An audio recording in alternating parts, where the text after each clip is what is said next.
Constantinople's moon was the city's own emblem. Long before the Ottoman crescent adopted the symbol, the moon had appeared on Byzantine coinage and architectural decoration. The state was 1,000 years old. On the night of May 22nd, 1453, the moon dimmed. The disk did not disappear. It reddened and faded. The Earth's outer shadow, Chronikons. This is an astronomically confirmed event. It was not a legend, not a chronicle embellishment.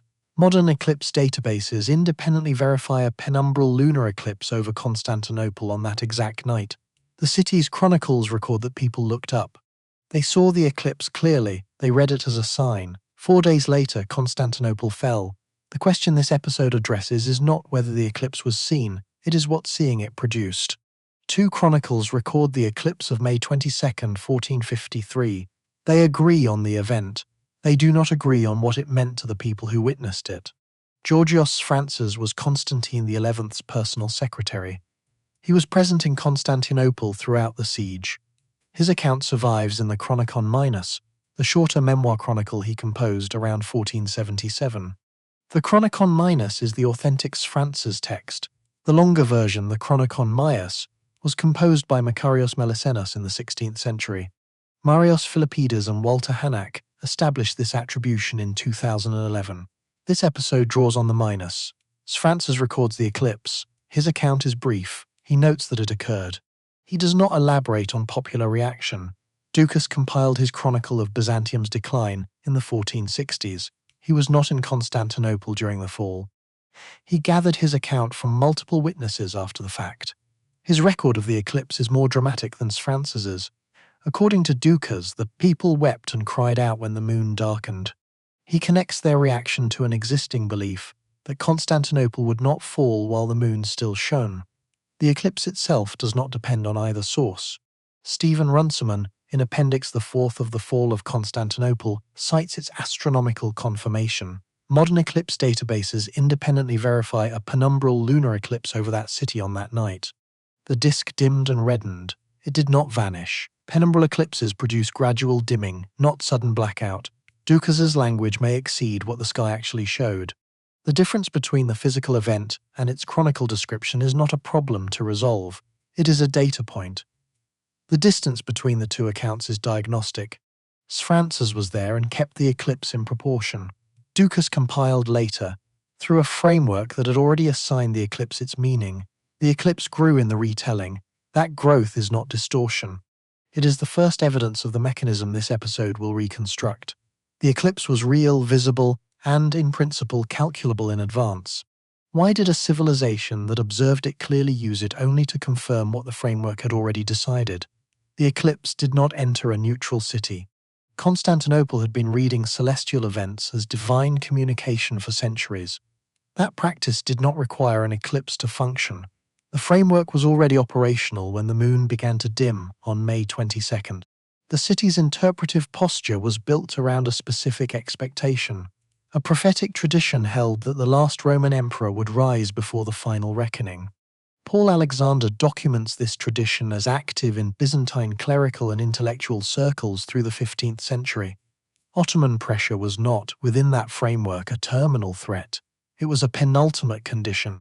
The empire's apparent approach to collapse was scripted as a precondition for miraculous reversal, not as an ending requiring prevention, as a phase requiring endurance. That framework was already in operation when the eclipse appeared. The moon was Constantinople's emblem. Its dimming did not need to be interpreted from scratch. The framework had a slot waiting. The eclipse arrived and the slot closed around it. It did not arrive alone. Doukas records a light appearing to rise from the dome of Hagia Sophia on the night before the final assault. He attributes it to the departure of the Holy Spirit from the church.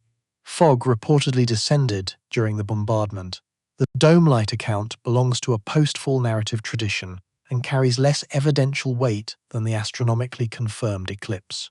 But within the cognitive environment of May 1453, these events were not evaluated independently. Each was filtered through the same framework. Individually, each could be dismissed. Together, they converged. Each event confirmed a conclusion the framework had established in advance. The 4-day interval between the eclipse and the fall was noticed and cited in the chronicles. The eclipse was retrospectively fitted to the timeline of doom. Real events, observed accurately, were processed through a framework that had already determined their meaning. The interpretation is not wrong by accident. It is the correct output of a coherent system. The framework worked as designed. The cognitive output was not despair, it was a confident misreading. The city did not cease to function. Wall repairs continued through the nights after bombardment. Diplomatic appeals went out, but the framework had redirected the meaning of those actions. They were performed inside a structure that had already decided the strategic situation was not subject to human recalibration. The signal reached the city clearly. The disk was in the sky. The dimming was visible. The eclipse was real, confirmable by modern calculation, and observed by a population with established celestial awareness. The framework converted that clear reception into confirmation. The eclipse did not fail to warn. The framework it entered was not built to receive warnings. Constantinople is not the only case. Han, China, and Babylon each received real astronomical events, observed, recorded, and in some cases predicted in advance. Each produced the same result. The Han dynasty maintained a dedicated astronomical bureau, the Taishi Ling. Its observers systematically recorded celestial events and classified them within the Mandate of Heaven framework. Mark Edward Lewis in the early Chinese empires documents the eclipse interpretation schema in the Hohanshu. Lunar eclipses in that schema indicated threats from consort clans or eunuch factions. The signal was directed inward toward court politics, not outward toward the frontier. The eclipse reached trained observers. It was correctly classified. The output was factional reshuffling, dismissals of officials, ritual responses, repositioning of internal actors. The Xiongnu and Xianbei pressure on the northern frontier continued. The framework had directed the signal away from the threat it coincided with. Babylon institutionalized the same operation more formally. The Enuma Anu Enlil was the Babylonian astronomical omen series. Approximately 70 cuneiform tablets catalogued celestial events and their predicted consequences. Eclipse omens were among the most serious. A solar eclipse in certain months presaged the death of the king. The Babylonian tradition was sophisticated enough to calculate when eclipses were likely to occur. The response was the Shah-Puhi, the substitute king ritual. A man of low birth was dressed in royal regalia and placed on the throne. The real king withdrew and assumed a private identity. After the prescribed danger period, the substitute was killed or died. Neo-Assyrian royal correspondence from the courts of Esarhaddon and Ashurbanipal preserve specific cases of this procedure. Simo Parpala published these letters in the State Archives of Assyria series. The eclipse was predicted, the ritual was enacted, the substitute died, the framework was satisfied, strategic recalibration was structurally foreclosed. 3 civilizations, 3 real astronomical events, 3 prescribed outputs. In each case, the signal reached people with the capacity to act differently. In each case, the framework made acting differently structurally unnecessary. On the night of May 22nd, the people of Constantinople looked at their own emblem and saw it fail. They were not wrong about what they saw. The disk dimmed. The city's symbol was diminished in the sky 4 days before the city fell. They saw it accurately. What they could not do was exit the framework that told them what the seeing meant. That framework had already decided. The eclipse had a slot. It filled it. Han astronomers did not misread their eclipses. Babylonian scholars did not misread theirs. Neither did Constantinople. This is the pattern.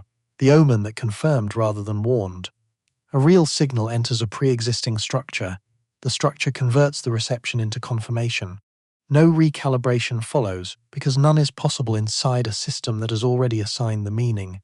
Each civilization read its eclipse correctly. None of them was warned. Subscribe to Omen History for new episodes every day. Forensic Files every Sunday.